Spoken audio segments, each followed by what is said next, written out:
Pirmą pergalę šiek tiek pakoregavo planus, ar ne, treniruotės vakarė neturėsit?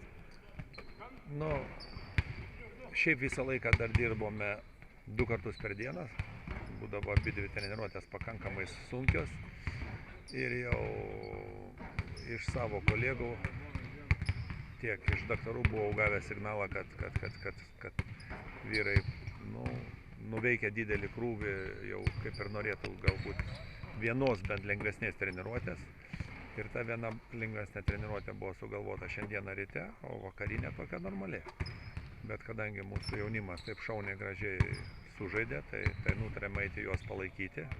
Nu, mes ir vakar po treniruotę žiūrėjom, visi kartu nieks nevažiavo į viešbutį, bet palaikyti salėje, tai tą lengvą treniruotę atsisakėm, o tą, ką turėjom daryti vakarę sunkesnę, atlikom dabar ryte. Kaip suprantu, atsisveikinu su keliais žaidėjais, ar ne? Matot, atėjo tas momentas, kada liko 6 kontrolinės rungtynės ir jau pats laikas skirti dėmesį ne tiem, kas bus ten 11, 12, bet tiem, kas bus 1, 2, 3 ir jų sportinė forma. Be abejo, turint 17 žaidėjų labai sunku rotuoti ir visiems dalinti tą laiką. Ir laikyti, tam, kad laikyti ant suoliuko, aš nematau jokios prasmės. Tai sumažinom skaičių žaidėjų iki optimalaus 15, kuris dar bus iki skridimo į Atėnus. Ir tada bus atsisakyta dar vieno, į Atėnus dar skrisim 14 žaidėjų. Sakykit, atsisakėt Mariaus Rumkausko ir Roku Giedraičio, ar ne? Taip. Gal galite įvertinti jų darbą šią vasarą? Nu, matot,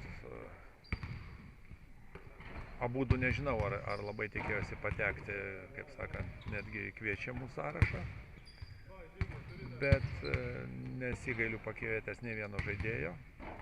Giedraitis yra labai jaunas ir jam viskas prieš akis ir dabar pagrindinį dėmesį turi skirti savo kūnui, nes tai yra jo didžiausia problema.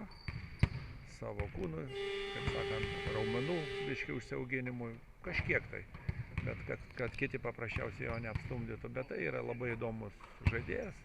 Greitas žaidėjas, pakankamai gero ūgio toj pozicijoje, greitos rankos, mąstysena. Ir kuo toliau, tuo jis geriau jautėsi. Aš galvoju, jis gavo čia labai gerą tokį, pabūti kartu su geriausias žaidėjas, labai gerą mokyklą, geras pamokas. Marius labai buvo nedrasi pati pradžia.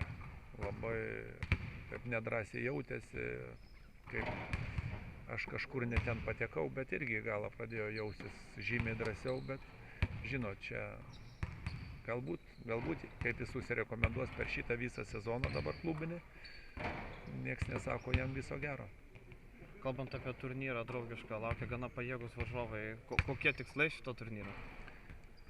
Be abejonės mes tengsime sužaisti kaip galima geriau, bet pagrindinis tikslas, kur aš pasakiau kolegam, kad varžovai išryškintų mūsų silpnas vietas ir nedadirbtus darbus, problemas, tada bus dar galima kažką ištaisyti.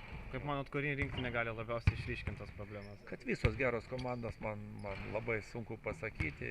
Vėlgi, nebandysime maksimaliai analizuoti varžovų, stengsime žiūrėti savo problemas, stengsime žaisti savo žaidimą, kad pasimatytų tie, jeigu tu kažkokias problemas pridengsi, paskui gali labai skaudžiai nukentėti toliau. Gal jau susidarėt nuomonę iš kontrolinių rungtynių rezultatų apie čempionato favoritus, kas kartu ten su ispanais, prancūzais? Aš galvoju, kad favoritai ispanai, prancūzai. Kaip ten bekalbėtume, netgi galbūt daugiau prancūzai žais namuose ir tikrai labai galinga komanda. Bet dabar, kaip žiūrim, ir serbai galingai atrodo, ir kroatai galingai atrodo, ir graikai. Taip, kad dabar tiek daug galingai atrodančių komandų, kad nėra kada išsigąsti. Ir lietuviai galingai atrodo. Nu, pamatysim, kaip tie lietuviai atrodys. Sakykit, treneri, ar negaila jums atsisakyti vakarinės treniruotės buvo dėl jaunučių? Man gaila, nes buvo tas jau vakar pasiūlymas iš trenerių ir aš atmečiau jį, sakiau, nedirbsim, bet mūsų, sakau, jaunimas taip gražiai sukovojo, kad mes tiesiog turim nueiti, pasistengti, palaikyti juos, kad jiem dar geriau jaustųsi ir kad laimėtų. Suminkštino širdį, ne? Nu, taip.